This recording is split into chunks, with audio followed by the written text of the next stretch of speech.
Volume 3, Chapter 13.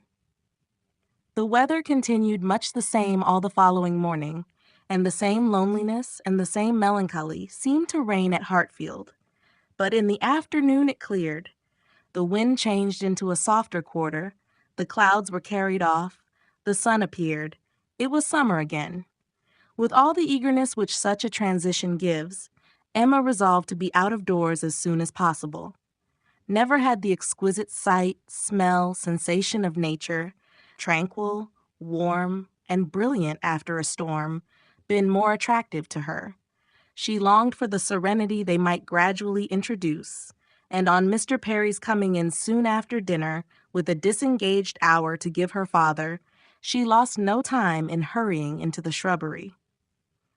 There, with spirits freshened and thoughts a little relieved, she had taken a few turns when she saw Mr. Knightley passing through the garden door and coming towards her.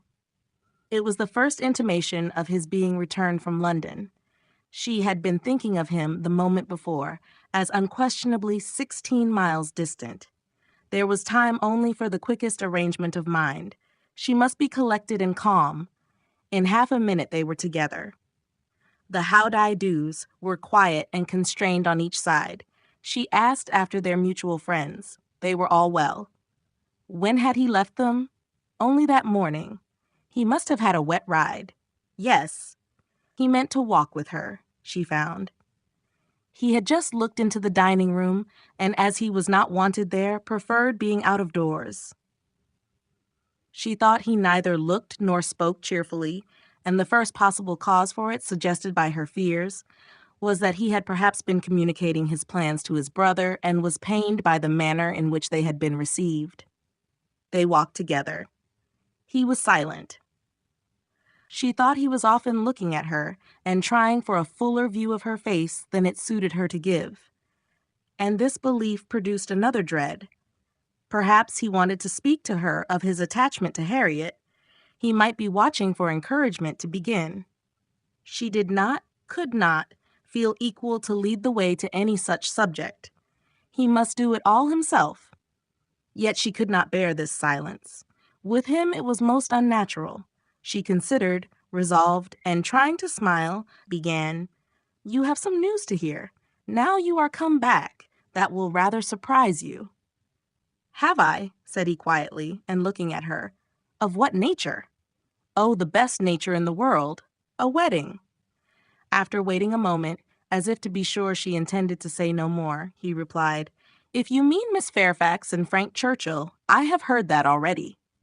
"How is it possible?" cried Emma, turning her glowing cheeks towards him, for while she spoke, it occurred to her that he might have called at Mrs. Goddard's in his way. "I had a few lines on parish business from Mr. Weston this morning, and at the end of them he gave me a brief account of what had happened."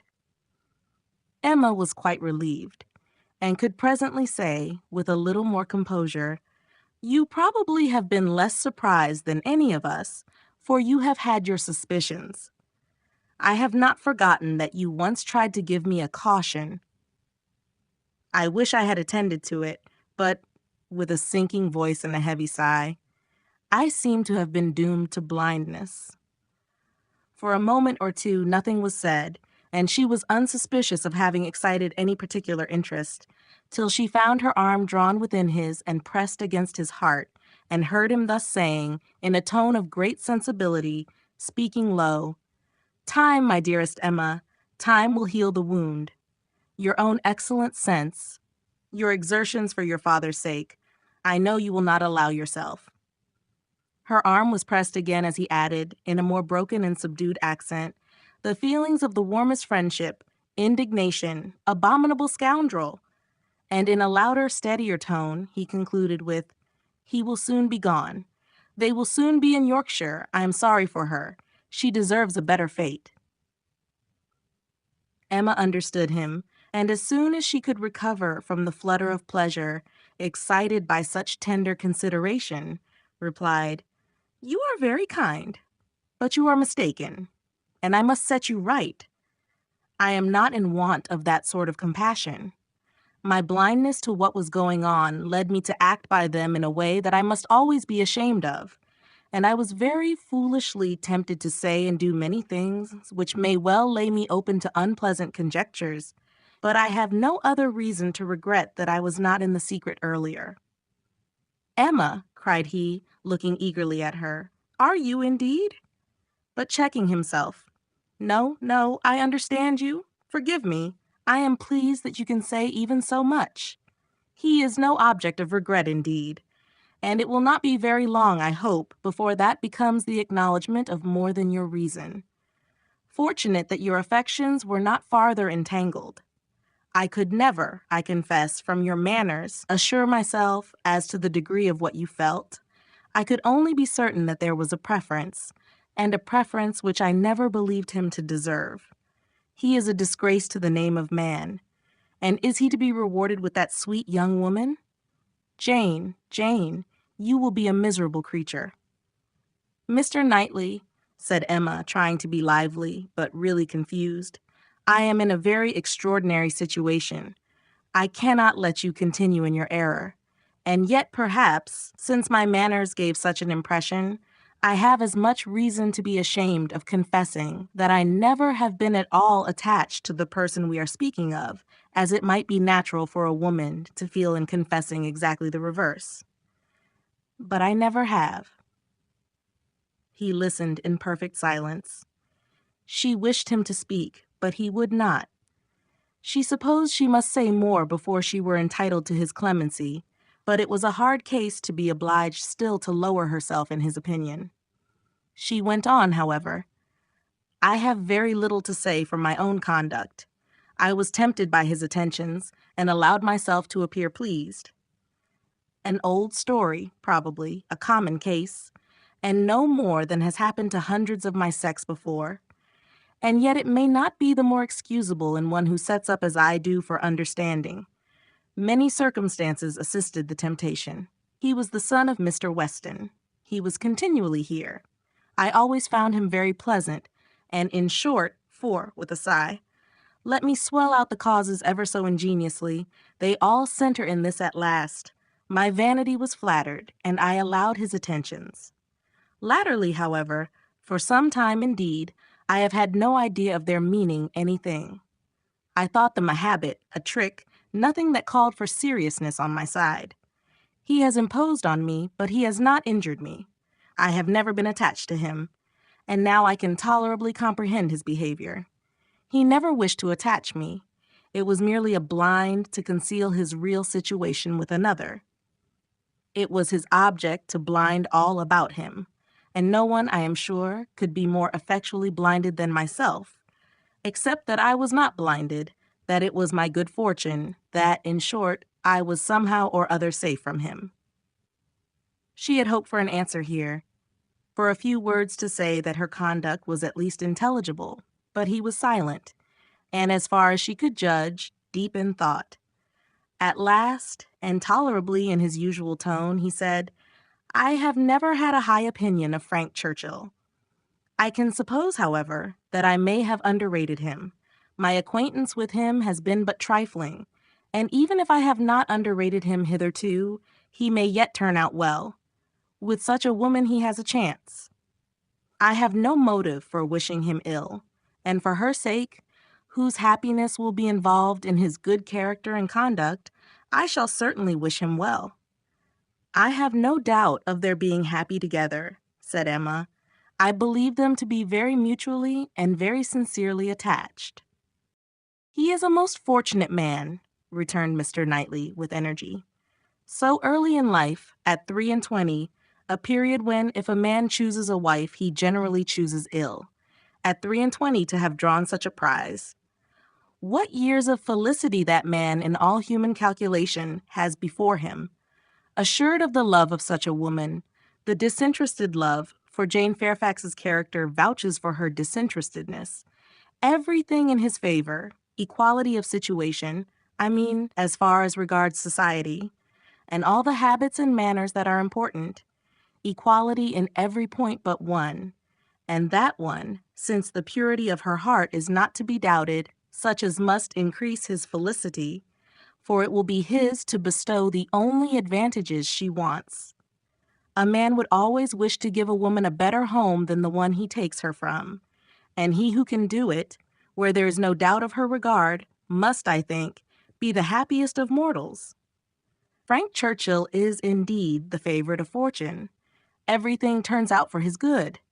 He meets with a young woman at a watering place, gains her affection, cannot even weary her by negligent treatment, and had he and all his family sought round the world for a perfect wife for him, they could not have found her superior.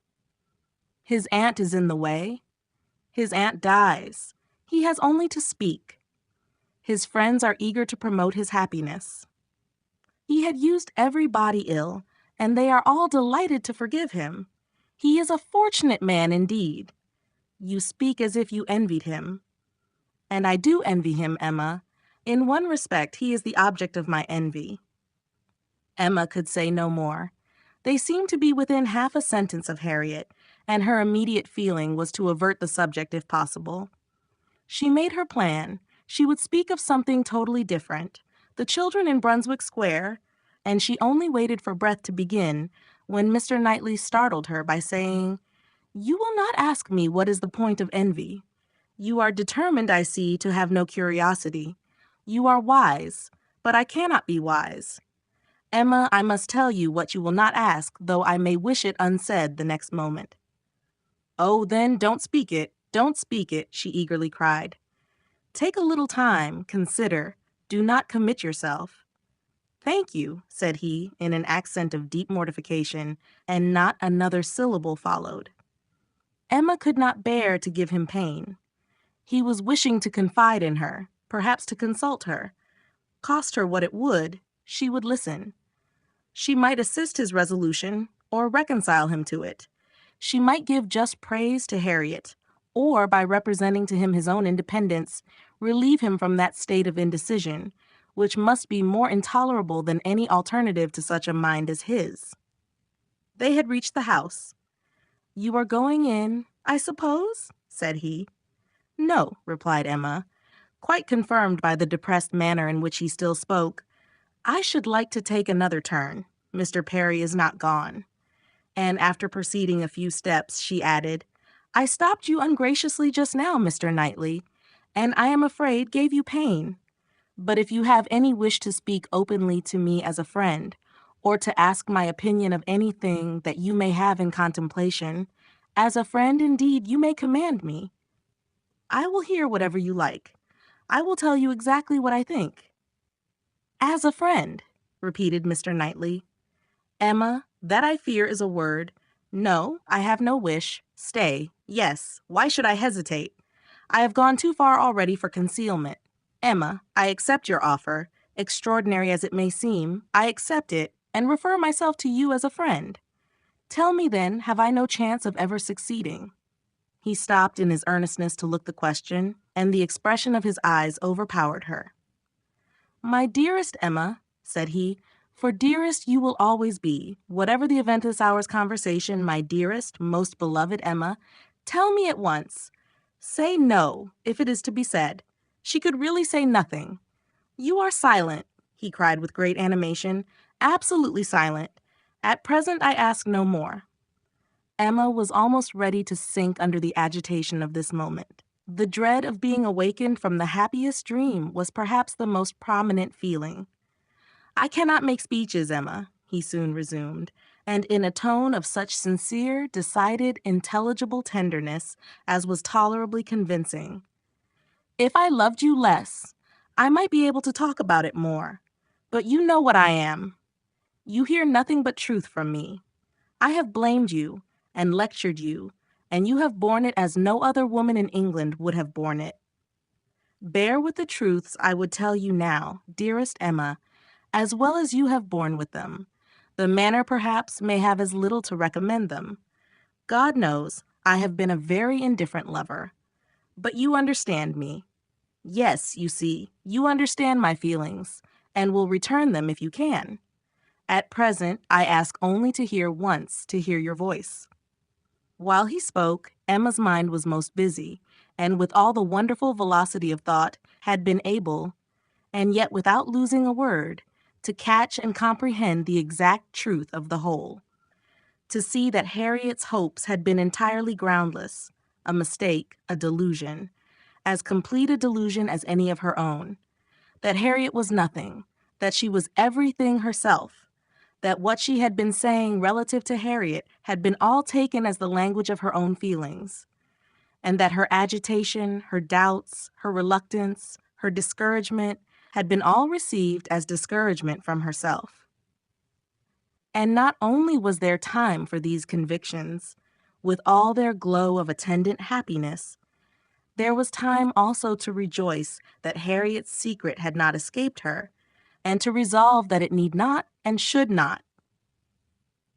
It was all the service she could now render her poor friend, for as to any of that heroism of sentiment which might have prompted her to entreat him to transfer his affection from herself to Harriet, as infinitely the most worthy of the two, or even the more simple sublimity of resolving to refuse him at once and forever without vouchsafing any motive, because he could not marry them both, Emma had it not. She felt for Harriet, with pain and with contrition, but no flight of generosity run mad, opposing all that could be probable or reasonable, entered her brain. She had led her friend astray, and it would be a reproach to her forever, but her judgment was as strong as her feelings, and as strong as it had ever been before, in reprobating any such alliance for him as most unequal and degrading. Her way was clear, though not quite smooth. She spoke then, on being so entreated. What did she say? Just what she ought, of course. A lady always does. She said enough to show there need not be despair, and to invite him to say more himself. He had despaired at one period. He had received such an injunction to caution and silence as, for the time, crushed every hope. She had begun by refusing to hear him. The change had perhaps been somewhat sudden. Her proposal of taking another turn, her renewing the conversation which she had just put an end to, might be a little extraordinary.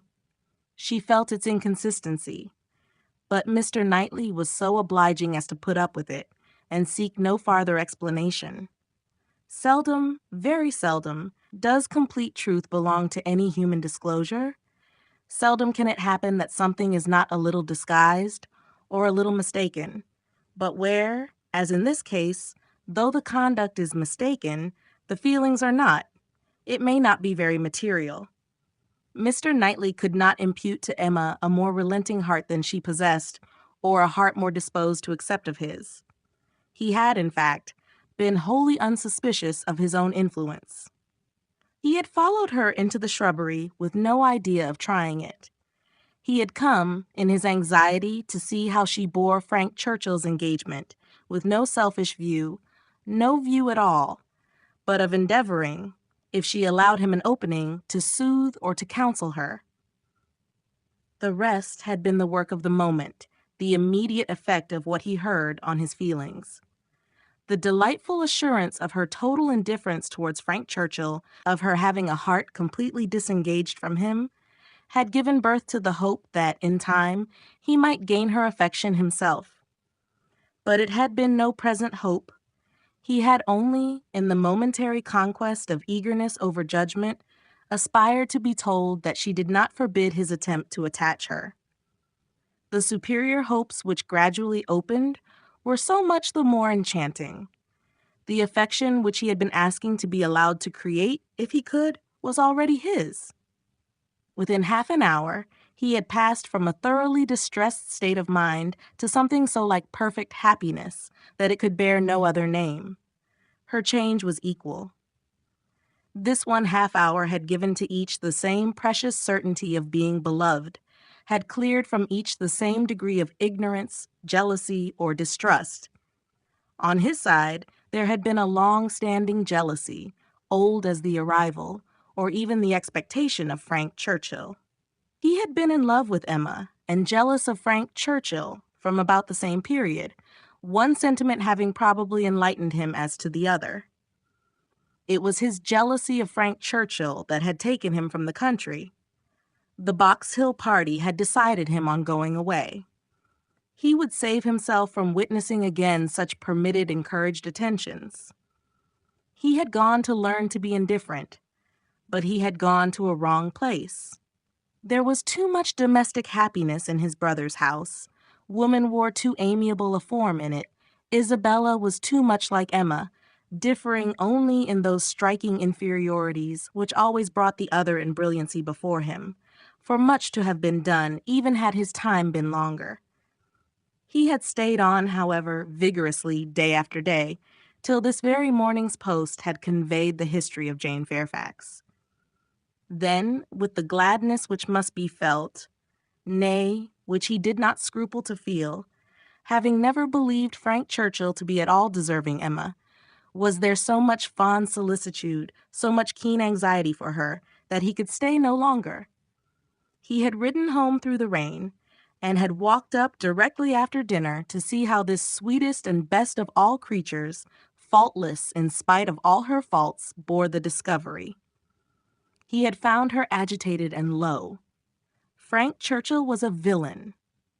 He heard her declare that she had never loved him. Frank Churchill's character was not desperate. She was his own Emma, by hand and word, when they returned into the house, and if he could have thought of Frank Churchill then, he might have deemed him a very good sort of fellow.